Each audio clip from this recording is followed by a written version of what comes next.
Hello everyone, Assalamu alaikum. I hope all of you are doing very well. I am Mishu. Welcome to my channel Live Vibes. আজকে আমি তৈরি করব পেঁয়াজ পাতার recipe. আশা করি এটা সবারই খুব পছন্দের। এই শীতের সময় কম বেশি অনেকেই এটা খেয়ে থাকে। তো আজকে আমিও বানাবো পেঁয়াজ পাতার এই রেসিপি। আর বেশি কথা না বলি, সো লেটস গেট স্টার্টেড।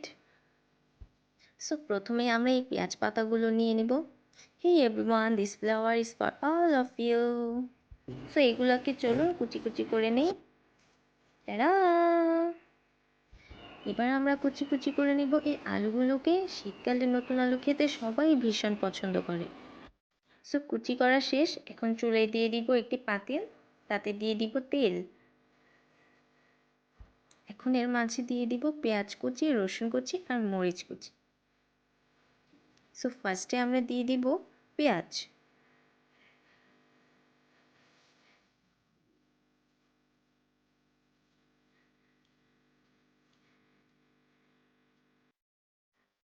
এখন এই পেঁয়াজগুলোকে আমরা ভেজে নেব সুন্দর মতো।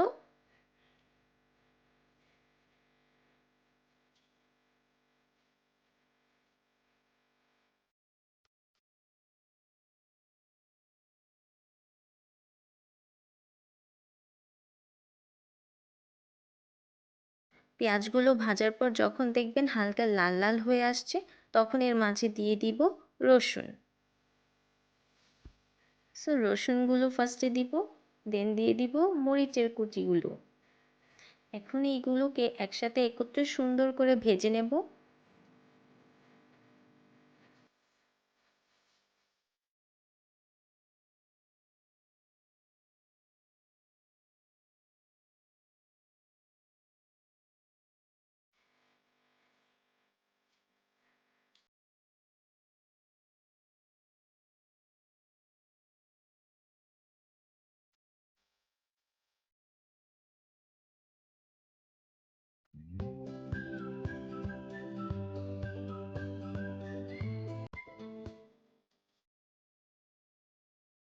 সবগুলো একত্রে ভাজা হয়ে গেলে দিয়ে দিব ফার্স্টে লবণ।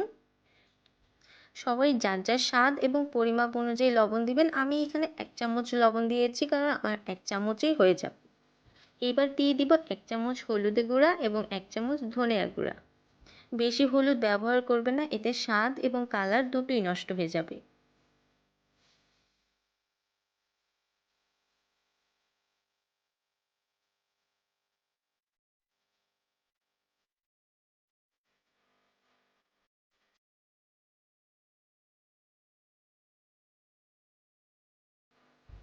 সবগুলো উপকরণ একত্রে ভাজা হয়ে গেলে এবার দিয়ে দেব পেঁয়াজ পাতা এবং আলুর কুচিগুলো।